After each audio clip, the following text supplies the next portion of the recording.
The sound of cameras flashed as Daniel Carter stood frozen, his company logo flickering behind him like a dying flame.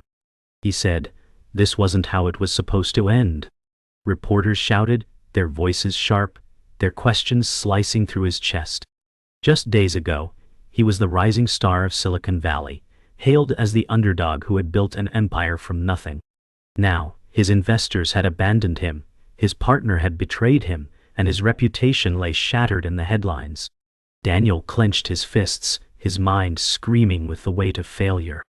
He said, "They trusted me, and I let them all down." The room felt colder than the night outside, the lights blinding as if exposing every crack in his soul. His phone buzzed with endless notifications of mockery, betrayal, and pity. Betrayal stung more than bankruptcy, and trust had collapsed faster than any stock market crash. He whispered, "Maybe this is the end." Yet, deep inside, a fire flickered, small, fragile, but alive. Though tonight painted him as a fallen CEO, something inside refused to stay buried. Outside the glass tower, the storm raged, as if mocking Daniel's broken empire. Crowds of protesters gathered, chanting his name with venom. Daniel said, "They think I stole their dreams." Security guards tried to hold the mob back, but the fury was real, raw, and personal. Posters with his face slashed across them fluttered in the wind. Daniel pushed through the revolving doors, his tie loosened, his steps heavy. He had dreamed of this tower being his legacy, but now it was his cage. Reporters swarmed him, their questions more like accusations. "Did you lie about the numbers? Did you betray your team?" His silence screamed louder than any answer. Each camera flash was another nail in his coffin. Daniel muttered, "They want blood, not truth." He walked into the storm, the rain drenching him, washing away the last of his pride. In the chaos, he felt both exposed and invisible, like a ghost walking through a funeral of his own making. Yet even as shame weighed him down, his heart whispered that the story wasn't finished. Daniel sat alone in his apartment, staring at the glow of his laptop. Articles, comments, and headlines screamed at him. He whispered, "Fraud, liar, failure." Each word felt like a dagger. Empty coffee cups cluttered his desk, a silent testimony to sleepless nights. The walls felt too close, his breath too shallow. He remembered the first time he pitched his idea, filled with fire and innocence. Now, the silence mocked him. He said, "I built everything on trust, and now no one believes in me." His reflection in the dark window showed not a visionary, but a ghost. He scrolled through endless social media posts, people celebrating his downfall. The betrayal burned hotter than the loss. He slammed the laptop shut, chest rising with rage. He muttered, "They don't get the truth." In that suffocating room, defeat pressed heavy, but under it, an ember refused to die. The door creaked open, and Emily Johnson stepped inside, her eyes filled with quiet strength. She said, "Daniel, you can't keep drowning in this." She was his childhood friend, now his closest confidant, the one person who never stopped believing in him. Daniel whispered, "They all think I'm finished." Emily placed her hand on his shoulder, grounding him. "Then prove them wrong," she said, her voice steady but tender. She looked around at the mess, the broken man before her, but saw not the failure the world saw. She saw the fighter she grew up with. Daniel's chest tightened, a mix of shame and gratitude. He muttered, "I don't know if I can." Emily leaned closer, locking eyes with him. "You've survived worse," she said firmly. Her words didn't erase the pain, but they lit a spark. The room no longer felt as suffocating. For the first time since the collapse, Daniel felt the faint pull of hope. Later that night, Daniel stood at the window, the storm easing into silence. The city lights shimmered like distant stars. Emily said, "You still have your vision." Her words echoed in his mind. He whispered, "Vision doesn't pay debts." Yet as he looked out, he saw the city not as a battlefield, but as a canvas waiting to be painted again. Memories of his first idea, the passion that once drove him, returned. He clenched his fist, not in anger, but in resolve. He said, If I built it once, I can build it again. The words surprised him, trembling but powerful. Emily smiled softly behind him, the warmth in her eyes a silent vow of loyalty. The world outside didn't know it yet, but in this quiet moment, a fallen CEO found the courage to rise. The storm had broken him, but it also cleared the sky for something new. Daniel sat at his desk the next morning, staring at an old photograph of himself in a garage, surrounded by wires and sketches. He whispered, "This was where it all started." The photo showed him years younger, filled with stubborn fire. Back then he didn't have investors, office towers, or a team. He had only an idea, and the belief that he could change the world. The garage was cold, the roof leaked, and the air smelled of dust and solder. But he had never felt richer. He said, "I thought failure was impossible." Now, looking back, he realized that every sleepless night had been driven by hope, not fear. His rise had been swift, almost too swift, and he hadn't seen the cracks forming beneath his feet. Yet even in his darkest fall, the memory of that garage reminded him who he really was. He muttered, "If I built something from nothing once, I can do it again." Daniel's memory pulled him back to his first pitch meeting. He had stood nervously before a group of stern investors, his slides glitching, his voice cracking. One of them sneered, "You're chasing fantasies." The sting of that dismissal had never left him. He remembered walking out, head low, clutching his laptop like a shield. He had walked for hours that night, rain soaking his clothes, doubt gnawing at his heart. Yet instead of quitting, he worked harder, rewriting his pitch until the words felt like blood. He said, "Every no pushed me closer to yes." Those failures were scars he carried, invisible but sharp. Even now, when the world mocked him, those early rejections reminded him that his journey had never been easy. He muttered, "Rejection built me once. It can build me again." That evening, Daniel sat across from his older brother, Michael, in a quiet diner. Michael said, "You're killing yourself chasing illusions." His words hit harder than the jeers of strangers. Michael had always been practical, always safe, while Daniel had gambled everything on dreams. Daniel pushed his coffee away, his voice low. "It's not an illusion, it's my life's work." Michael shook his head, pity in his eyes. "You've already lost everything. Why keep going?" Daniel's chest tightened, torn between defending his vision and collapsing under the weight of doubt. The hum of the diner felt suffocating, the chatter of strangers turning into static. He said, "Because if I stop now, then they win." Michael sighed, leaning back, unable to understand the fire burning in his brother's chest. That night, Daniel realized the hardest battles weren't fought in boardrooms, but in the hearts of those who doubted you. Back in his apartment, Emily set down 2 steaming mugs of coffee, her gaze steady. She said, "You've always been the one to fight for impossible things." Daniel smiled faintly, though his eyes carried storms. "And look where it got me," he muttered. Emily shook her head. "No, look at how far you came. You built something from nothing. You inspired people. That doesn't vanish because of one fall." Daniel looked at her, struggling to believe. The warmth in her voice wrapped around him like armor against the cold world outside. She added softly, "I'm here. I'll be here when you try again." For a moment, silence filled the room, but it was not the silence of defeat, it was the silence before rebirth. Daniel whispered, "Then maybe I'm not finished yet." The following day, Daniel met Richard Hale, a seasoned entrepreneur in his 60s, at a quiet cafe. Richard leaned back in his chair, eyes sharp beneath silver hair. He said, "You've got talent, Daniel, but talent isn't enough." Daniel frowned, defensive. "I built something great."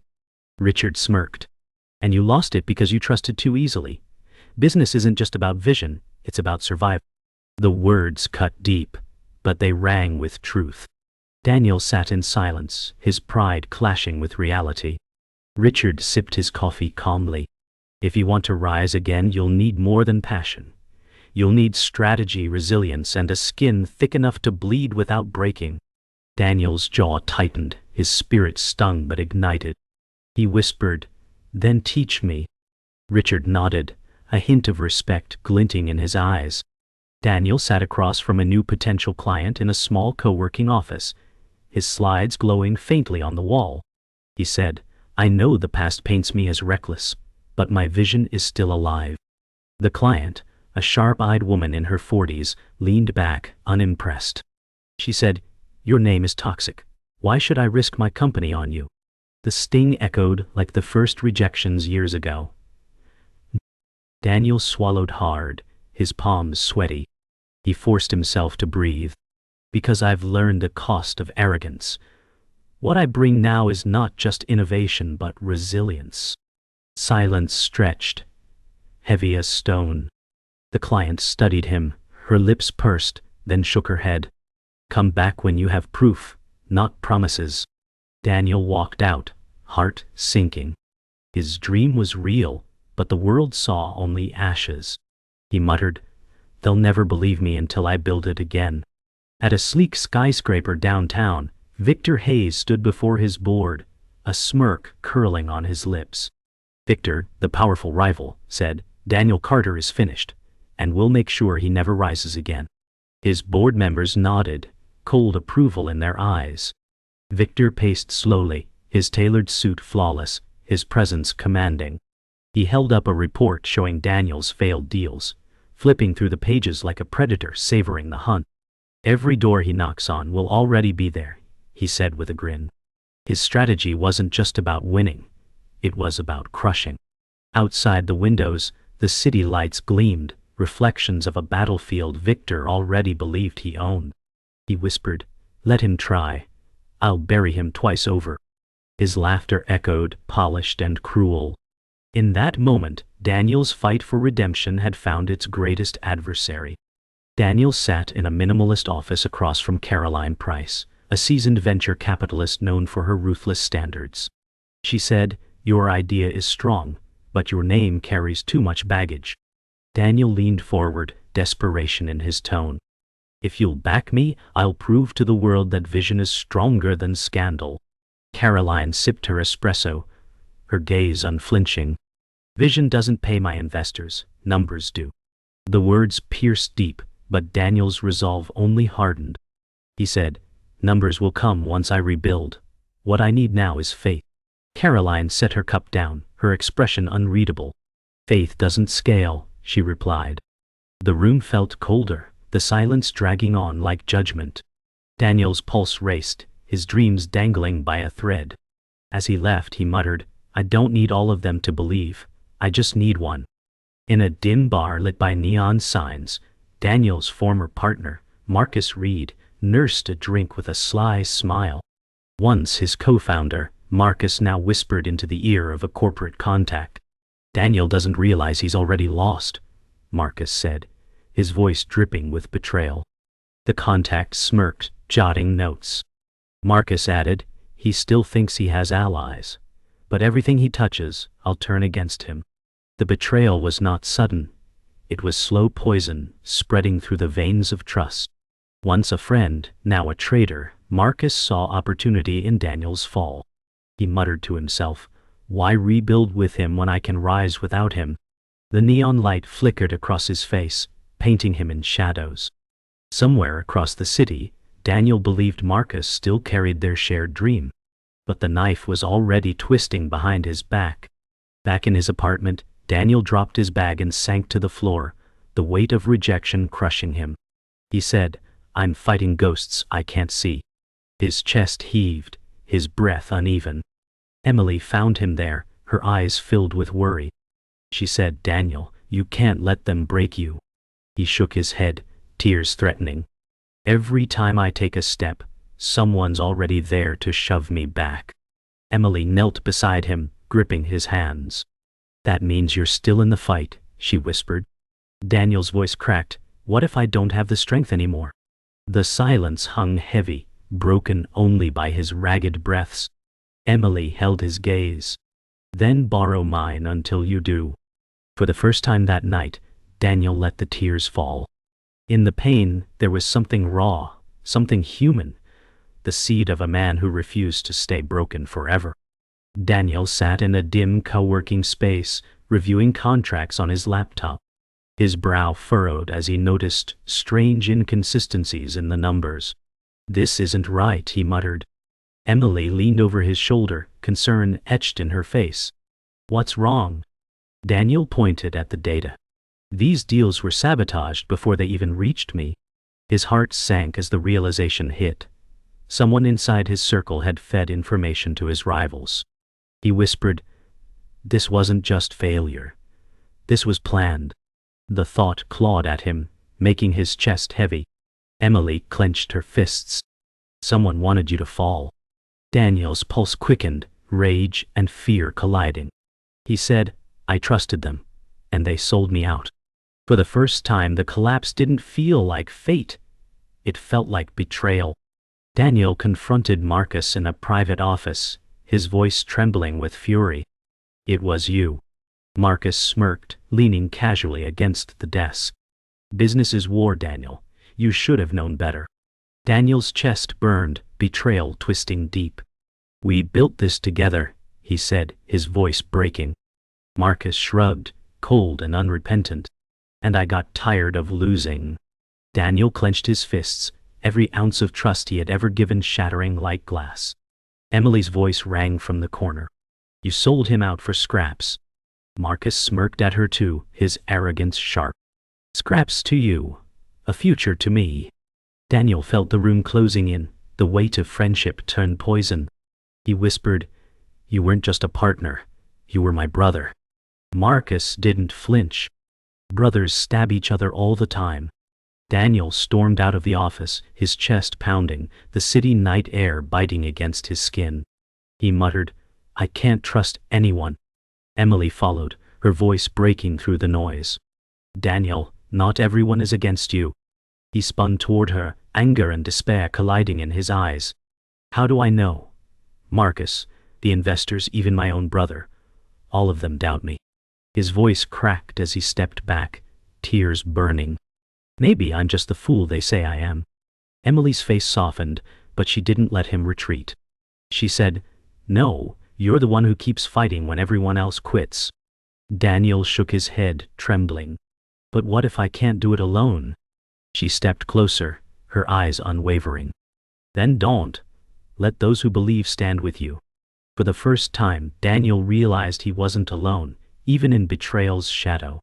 Daniel sat across from Richard Hale, in a quiet cafe, his hands shaking around a coffee cup. Richard studied him, calm but sharp. "You've been betrayed, Daniel. Welcome to business." Daniel's voice cracked. "How do you trust anyone after this?"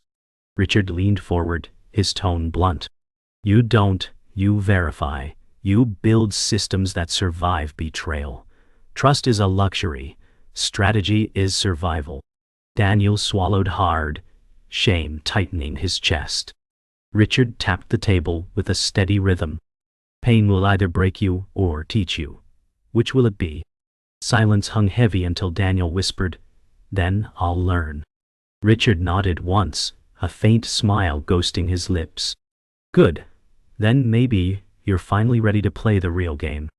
Later that night, Daniel dug deeper into documents Marcus had left behind. His hands trembled as the truth surfaced. Victor Hayes had been behind it all, orchestrating the betrayal. Daniel whispered, "It wasn't just Marcus. It was Victor." The realization struck like lightning, connecting every fall, every rejection, every closed door. Victor had poisoned his path from the start. Emily gasped beside him. "He wanted you destroyed completely." Rage replaced despair, burning like wildfire through Daniel's chest. He clenched his jaw, eyes sharp with new resolve. "Then this isn't about rebuilding anymore," he said. "It's about war." For the first time, Daniel wasn't just surviving, he was preparing to fight back. And in that revelation, the underdog began to rise. Daniel sat at his desk surrounded by scattered papers, his laptop glowing with plans. Emily stood behind him, calm but firm. She said, "You're ready for this." Daniel shook his head slightly. "Ready is a luxury I don't have, but I can't keep running." Richard's voice echoed in his memory. Pain will either break you or teach you. Daniel muttered. I've learned enough. Now it's time to fight. He gathered contracts, investor notes, and a new pitch deck, every page carrying his blood and sweat. Emily touched his shoulder. They'll come at you hard. Daniel replied, his voice steady now. Then I'll hit harder.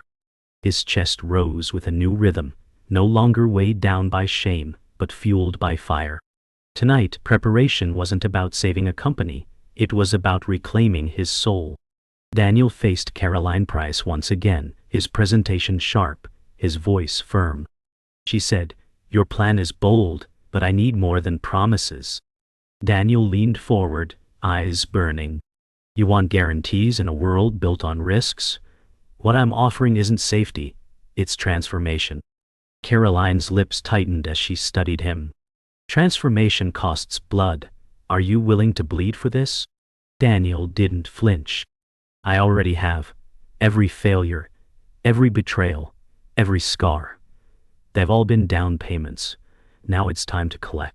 Silence weighed heavy between them, broken only by the faint hum of the city below. Caroline tapped her pen slowly. If I back you, there's no second chance. Daniel's reply was immediate, unwavering. I don't need one. Daniel entered Victor Hayes' office, the air thick with tension. Victor smirked, rising from his chair.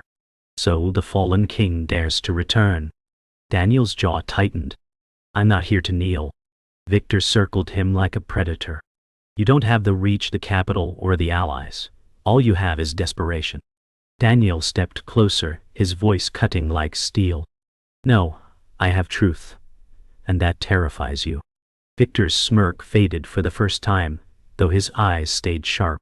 You think you can take me down with words? Daniel said firmly. Not words. Action, starting tonight. For the first time the battlefield wasn't hidden, it stood face to face. Victor sneered. Then let's see who survives. The boardroom was silent as Daniel stood before investors, his pitch unfolding like a story of survival and rebirth. I lost everything, he admitted, but that loss stripped away illusion. What remains is truth and vision. Slides glowed behind him, showing plans sharp with clarity. The investors whispered among themselves, uncertain. Daniel raised his voice, passion cutting through. I'm not asking you to bet on safety.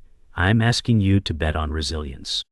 The silence was suffocating until one investor leaned forward, intrigued. You really believe you can outlast Victor Hayes? Daniel's eyes locked on theirs, unwavering. Not just outlast him. Outbuild him. Outfight him. Outlive him. The words struck like fire, and the room shifted. Hope wasn't asked for, it was demanded. Caroline Price rose from her chair, silence hanging heavy. She said, If I sign this, I stand against Victor Hayes. Do you understand the war you're inviting? Daniel's voice was calm but fierce. War has already been declared. I'm done hiding from it. Caroline studied him for a long moment, then slowly extended her hand. Very well. You'll have your chance. Daniel gripped her hand firmly, the room holding its breath. Emily smiled faintly in the back, pride glinting in her eyes. In that handshake, the tide shifted. For the first time since his collapse, Daniel wasn't begging for faith. He was earning it. He whispered to himself, This is it. Win or die trying. The deal was sealed, and Daniel left the boardroom with Emily at his side. His steps were heavy, not from defeat, but from the weight of what lay ahead. He whispered, This isn't victory yet. It's only the beginning. Emily smiled faintly, her hand brushing his arm. But it's your beginning. The echoes of voices, laughter, and tension faded as they stepped into the quiet of the night. For the first time, Daniel felt the air wasn't suffocating but crisp, carrying possibility. He remembered the fall, the betrayals, and the humiliation, and realized each wound had shaped him for this moment. He muttered, I'm not the man I was before. I'm stronger now. The city lights blinked back at him like silent witnesses to his rebirth. Back at the apartment, Emily spread documents across the table, her focus sharp. Daniel watched her, surprised by the fire in her eyes. She said, "If we're building this again, then I'm not just your support. I'm your partner." Daniel blinked, the weight of her words sinking in. "Emily, you've always believed in me, but this is more." She looked up, steady. "Exactly. I'm tired of standing in the shadows. I'm ready to fight beside you." A smile tugged at Daniel's lips, pride and gratitude mixing. "Then, let's fight together." In that moment, she wasn't just the loyal confidant. She was his equal, stepping into the light with strength he hadn't seen before. At their small rented office, Daniel paused as he watched Sarah, a quiet junior employee who had been with him since the early days. She sat at her desk, working tirelessly, unnoticed by most. Daniel walked over and said, "Sarah, you've carried more weight than anyone ever saw." She looked up, startled, her cheeks flushing. "I just did my part." Daniel shook his head. "You did more than that. You kept this dream alive when even I almost gave up." Her eyes watered slightly, pride blooming where doubt had lived. Emily added gently, "It's time you're recognized." For Sarah, this was not just acknowledgement. It was a moment of belonging, proof that even silent efforts shaped revolutions. Daniel met his brother Michael again, this time in the same diner where doubt once weighed him down. Michael studied him, silence stretching between them. Finally Michael said, "You didn't quit." Daniel smiled faintly. "Quitting never built anything." Michael sighed, his eyes softening. "I thought you were lost. I thought you'd drown in all of it." Daniel leaned back, his voice calm. "Maybe I almost did. But drowning isn't the same as dying. I learned to breathe again." Michael's hand tapped the table slowly before he said, "Then maybe you are who you always said you were." It wasn't dramatic, but it was the recognition Daniel had longed for, his brother finally believing. Later that evening, Daniel sat with Richard Hale in the cafe once more. Richard's tone was softer now. "You've learned what most never do. Business isn't just numbers. It's integrity, vision, and resilience." Daniel nodded, his gaze steady. "I almost lost myself chasing success. But now, I know what's worth protecting." Richard leaned back, pride hidden beneath his stern eyes. "Then remember this. Victory without values is just another kind of failure." Daniel let the words sink in, the weight of them settling into his bones. For the first time, he wasn't chasing validation. He was building with clarity, anchored by lessons carved into scars. He whispered, "This time, it won't just rise, it will last." The launch event buzzed with anticipation as Daniel stepped onto the stage. The spotlight bathed him in gold, no longer as a fallen CEO, but as a reborn leader. He said, "I stand before you not as a man without scars, but as one defined by them." The crowd erupted in applause, energy crackling like fire. Emily watched from the sidelines, pride glowing in her eyes. Daniel's voice carried strength. "Every failure forged resilience. Every betrayal sharpened my vision. And today, we rise again." The words weren't just for investors or employees. They were for the world that had once doubted him. The applause swelled, thunderous, not as sympathy but as recognition. For the first time, Daniel's victory wasn't borrowed faith. It was earned. Caroline Price stood in the crowd, her arms folded, watching Daniel with a rare softness in her eyes. She whispered to herself, "He did it." For a woman known for her cold precision, the words carried weight. She had gambled on a man the world had dismissed as broken, and now she saw not desperation, but transformation. As Daniel's speech thundered, Caroline allowed herself the smallest of smiles. For once, she wasn't just an investor protecting her stake, she was a believer standing behind someone who had defied every odd. In his skyscraper office, Victor Hayes watched the broadcast in silence. The crowd's applause echoed through the speakers, each cheer cutting like a blade. His assistant muttered, "He's winning them back." Victor slammed the remote onto the table, jaw clenched. For years he had thrived on control, but Daniel's resilience had undone his careful sabotage. His reflection in the window showed not a king, but a man cornered by his own arrogance. He whispered bitterly, This isn't over. Yet deep in his eyes, doubt flickered for the first time. The empire built on fear and greed had begun to crack. Later that night, Richard Hale stood with Daniel backstage, the noise of celebration still thundering outside. Richard said, "You've done what few men ever achieve, not just a comeback, but a transformation." Daniel smiled faintly. "I thought I was finished." Richard shook his head. "No, you were reforged. Scars don't weaken steel. They temper it." Daniel's chest tightened, emotion pressing behind his ribs. "I owe you for pushing me when I wanted to quit." Richard placed a hand on his shoulder. "You don't owe me a thing. Just promise me one thing. Don't forget who you are when the lights fade." Daniel nodded firmly, his voice steady. "I won't."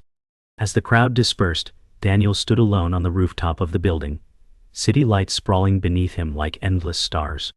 The wind carried the echoes of the storm that had once nearly drowned him. He whispered, "They called me broken, but broken men can rise stronger than before." His reflection in the glass railing showed not the shattered CEO from months ago, but a man forged by fire. Emily joined him silently, her presence steady at his side. He said softly, "This isn't the end. This is where it truly begins." The city stretched before him, vast and waiting. His scars weren't chains anymore, they were proof of survival. The final shot was not of defeat, but of defiance, of a man who had turned ruin into resurrection.